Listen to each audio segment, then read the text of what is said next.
I think obviously there should be compensation for, if something incredible is done, that compensation should match that something incredible was done. It seems the Tesla board took that to heart, laying out an ambitious list of targets Elon Musk would need to hit to get the biggest pay package in corporate history, made up of 423.7 million Tesla shares, worth around $900 billion if Tesla hits those targets. Those include increasing Tesla's overall valuation eightfold to $8.5 trillion, deliver 20 million Teslas, 1 million autonomous robotaxis, 1 million autonomous Optimus robots, and stay at Tesla for at least 7.5 years. Under the plan, Musk would also end up owning just over a quarter of Tesla voting shares.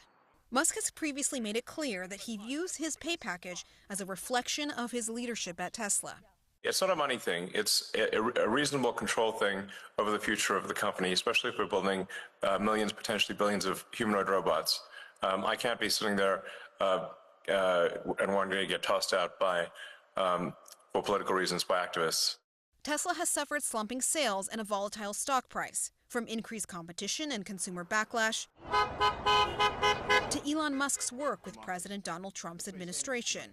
You can't be penalized for being a patriot, and he's a great patriot. And he's also done an incredible job with Tesla. And their eventual falling out. Notably, Tesla's plan does not place any restrictions on outside activities, including politics. Musk had previously announced plans to start a new political party. Tesla noted in its filing that during negotiations, Musk threatened to leave the company and pursue other interests that may afford him greater influence. The plan is super ambitious, and that is what motivates Elon. So in coming up with a plan that will incent, motivate, have his time, focus and attention on Tesla, we needed to come up with a plan that was super ambitious. Tesla shareholders will get a chance to have their say and vote on the plan on November 6th. You know, on another note, you know, your democratic socialism has been just the center of everything that people talk about.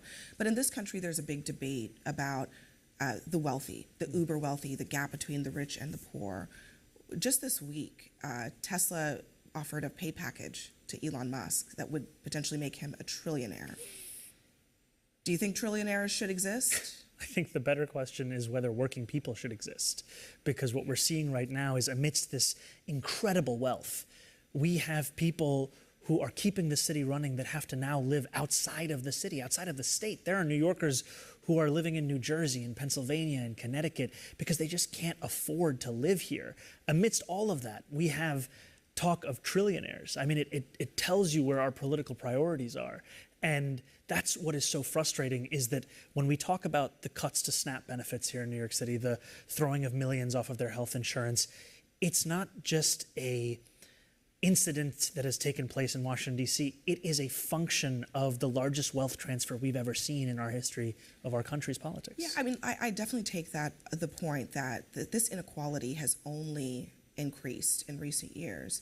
But we also live in a world, especially this city, where it is powered by businesses, by corporations that come here that hire people.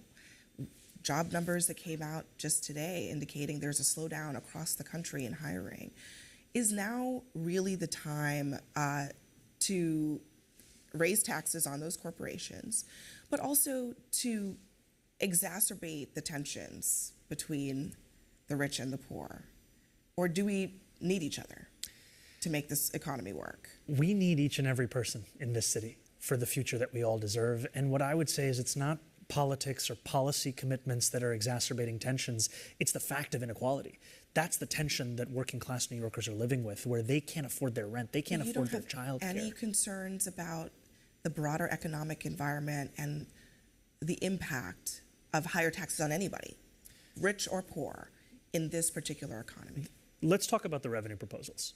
I've talked about increasing the state's top corporate tax rate to match that of New Jersey, increasing personal income taxes on the top 1% of New Yorkers. That's New Yorkers who make $1 million or more. They'd pay $20,000 extra in their personal income taxes. This would actually even benefit those same sets of New Yorkers and those corporations, because when I speak to business leaders, they tell me they're having a struggle of attracting talent that can afford to live in the city because of the cost that we're seeing across the board. These are not proposals for the sake of raising revenue. They're proposals to fund affordability across these 5 boroughs. And that's critical, because otherwise we'll see an exodus that has already been taking place of hundreds of thousands of New Yorkers who just cannot afford this city anymore. The United States, you have benefited from this country. This is what your critics say, but you don't support the system, the economic system that perhaps you benefited from. Is that right? I love this country, and I'm also a New Yorker who has loved this city. And one of the things that I love most about the city are its parks. And its parks, and the Parks Department, was founded by a socialist mayor of New York City, Fiorello LaGuardia. These are all parts of the same story. And the idea to simplify it as if a critique of capitalism is to be un-American, it speaks to a lack of understanding of the breadth of our history. Which makes me wonder, I mean, should there be more socialism in your view across America? Should America be more of a socialist country? I think you go back to what Dr. King said decades ago. Call it democracy or call it democratic socialism, there should be a better distribution of wealth for all of God's children in this country. And that's what I believe we need from coast to coast, is dignity for each and every person such that they can actually live a life that is more than just struggle. All right. Well, thank you very much, Sarun Ramdani. Thank you. It's a real pleasure.